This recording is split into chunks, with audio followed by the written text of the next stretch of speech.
Hello again, I'm Matthew Gore from thewetpen.com, and I finally get to tell you about a set of inks that took me nearly a year to get my hands on. In the last video I made in this series, I talked about the standard Sulekha inks and the company's history, including the importance of the Indian independence movement for the origin of Sulekha inks. If you haven't seen that video, you might want to go back and watch it first. I'll try to remember to put a link on the screen here for you. Today's inks are a little different. They're a limited edition set, only 200 sets made for a nation of 1.3 billion people, and they're only available directly from the Sulekha website, which wouldn't ship internationally. I bought my other Sulekha inks from the Ayush paper website mostly, and the owner, Ayush, was amazing enough to order these inks for me and arrange shipment from India. Several months ago, my package arrived, and in the Indian fashion, it was all sewn up in cloth and sealing wax.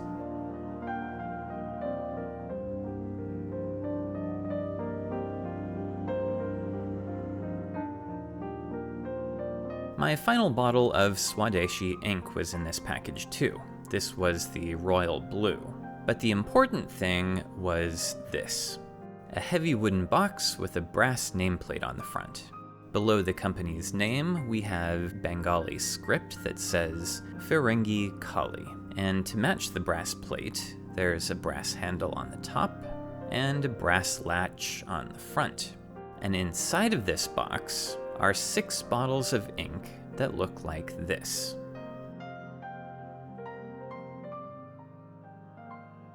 These are 50 milliliter bottles of ink with plain old corks to seal them. And considering that this box traveled halfway around the world to get here, they did a better job than I would have expected, although I wouldn't call it a good job in absolute terms. The middle cork here isn't supposed to be purple. There's a protective styrofoam inner box with dividers, stained the same color as the wooden box, and mine suffered a fair amount of damage in transit, but it did its job. Nothing broke.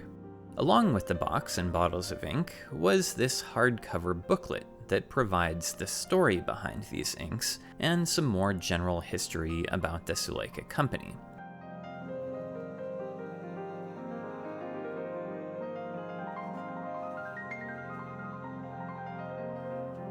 But the bulk of it is actually blank paper for testing and just using the inks. All of this together cost me 5,000 Indian rupees, which is just over $60 US. So before I show you the inks themselves, let me explain what this set of inks is all about. Back in the early days of the Sulekha company in the 1930s, while the Mitra family of the Sulekha company was still heavily involved in the fight for Indian independence from the British, the bulk production of ink was actually carried out by the women of the extended Mitra family. Primarily 3 sisters-in-law who are said to have been well-educated and all deeply involved in the independence movement also. According to Sulekha's telling, these 3 women became close friends with an English woman who was an artist and a writer, and who was also sympathetic with their cause. She was a regular guest in the Mitra home, and apparently she learned to read and speak Bengali with their help. Evidently, this woman, whose identity has been lost to history, made a special request for Sulekha to formulate some inks specifically to use in her watercolor work. Like many Europeans, she preferred more subtle and muted colors than the bright saturated tones that Indians enjoy. There's no record that these inks were ever actually produced or used by the woman in question, but Sulekha says that the formulas for these 6 inks were found in a diary of Nani Gopal Mitra labeled as Firingi Kali, which means the foreigner ink, and they've been reproduced for this box set. But there's a little word game going on here too. Kali is a local Bengali word for ink, but it's also the name of a fearsome Hindu goddess, usually pictured holding a severed head and often wearing a necklace of skulls. In fact, just a quick aside here, the common English word thug is actually adopted from India. Historically, the thugs were a hereditary group of people who would murder travelers at night as they were camping in the countryside, ostensibly to appease the goddess Kali. There's an interesting section about them in Mark Twain's book Following the Equator, and I don't know how much of it is accurate, but it does capture the British perspective from the time. To be clear though, most followers of Kali are normal, peaceful people, not thugs, whether that is an accurate description of thugs or not. So, on every label, we have the face of the goddess Kali, and as you may have noticed earlier, she also gets a full page inside of this little red book. Anyway, the 6 inks have been named with references to the goddess Kali. There's a light orange, pale red, and karmic brown. There's a lavender, and what they're calling gray, although it looks more lilac to me in the bottle. And finally, there's sacred green. So let's see what these inks look like. I'm going to swatch these on some of my favorite papers, if I can get the corks out, starting with the light orange, I guess. And at the same time, I'm going to replace the corks with some rubber stoppers that I think will hold up better in the long term. I'm going to swatch these on my coloring on Tomoe River, on Rhodia, and on Midori.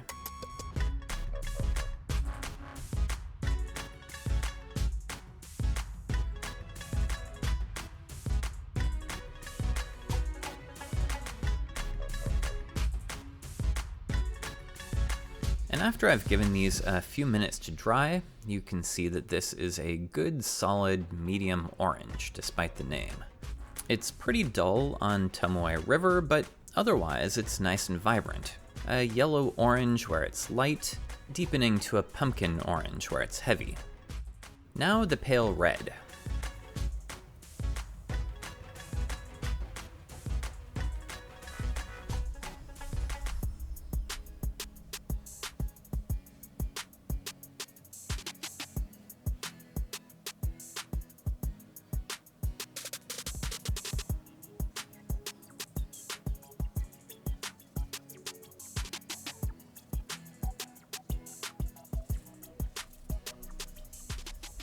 The pale red matches its name a lot better.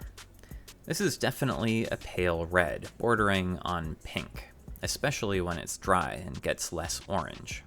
Here you can see that on the Tomoe River it's very pink, and it remains pretty pink on the Rhodia also. Okay, now the karmic brown.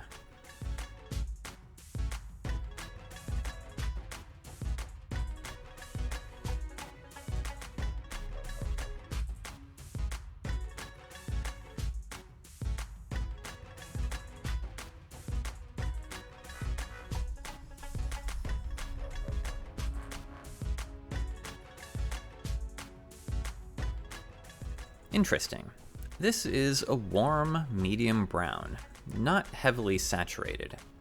When it's dry, as usual, it looks pretty pale on the Tomoe River, but on the Rhodia, we see the potential for some nice shading, and it looks gorgeous on the Midori. On to the lavender. This is the bottle that leaked a little bit during transit, and in addition to the purple cork, the label on one side gives us a good idea of what color this ink will be.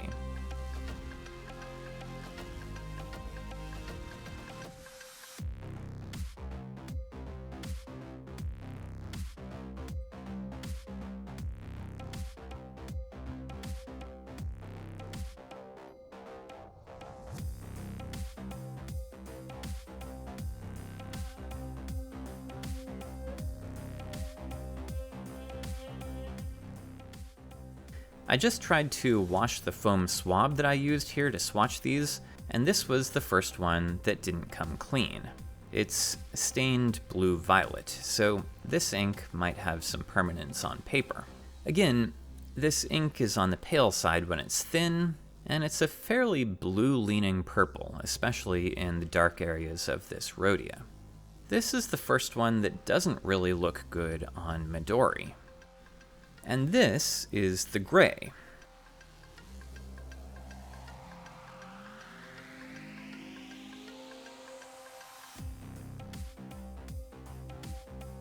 Now that I see it on paper, it's more blue than lilac, although it still looks a bit purple in places, especially on the Midori.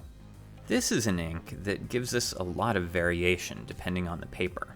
On the first swatch here, the color is pretty subdued. It looks fairly gray, but on the Tomoe River, it gets pretty blue in the heavy areas with some greenish brown that's separated out. On the rhodia, it's a nice blue-gray, and on the Midori, we get lots of chroma shading again with these areas of greenish brown. Very cool. And finally, here's the sacred green.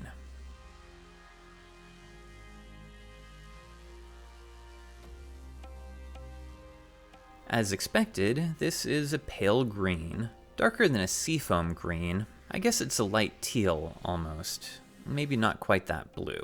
Anyway, while these were drying, I attempted to wash the foam swab, and this one also didn't come clean. It's stained green. So again, we might get some permanence on paper. This ink has a pretty uniform color across the papers, with not a whole lot of shading, even when the ink is pooled heavily.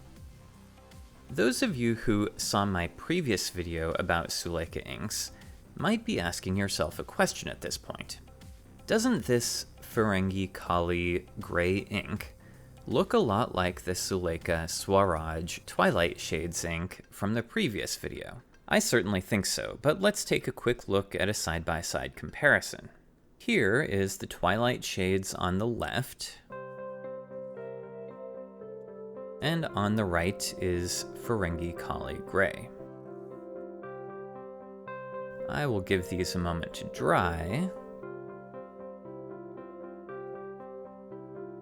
And yes, these inks look pretty much identical. And this, of course, raises another question. Are the Swatch inks identical to the Firingi Kali in general? But I don't own any of these Swatch inks except for the Twilight Shades, and I'll have to test this out in a future video. Before I get to the writing samples, just a quick note about these bottles. Sulekha undoubtedly chose these bottles because they offer a more antique feel than their standard bottles. And some commentary that I've seen about this ink set from the Indian sources suggests that they're actually vintage bottles, but they're not. Although some early inks were undoubtedly sold in apothecary-type bottles with corks, these ones are relatively modern bottles, and as one of my viewers very astutely pointed out, they are currently used to bottle Alta. Alta is actually available in the US on Amazon, but it's a red dye that Indian women, primarily in West Bengal, use to decorate their feet and hands, a bit like henna, but in a more vibrant red color. Anyway, about those writing samples. I'm only giving you a token effort on writing samples this time because I don't think that many of you will be able to get these inks even if you want them, and 6 bottles is more than I want to deal with. That said, these inks behave and smell exactly like all of the other Sulekha inks that I've used, with good flow and modest shading for the most part. I didn't get any feathering with them, not even the green, which was a problem last time. These were all written on rhodia paper with medium or broad nibs. And that's it. I'm going to take a break from videos about Indian inks for a little while and cover some Japanese inks, but I'll come back to them in the future. I still have at least 4 more videos planned for this series. If you want to see my future videos, then don't forget to subscribe to my channel, and of course, I can always use an extra like or 2 on these videos. They're a big help. Take care, everyone. Enjoy your pens and inks out there, and don't forget to actually use them.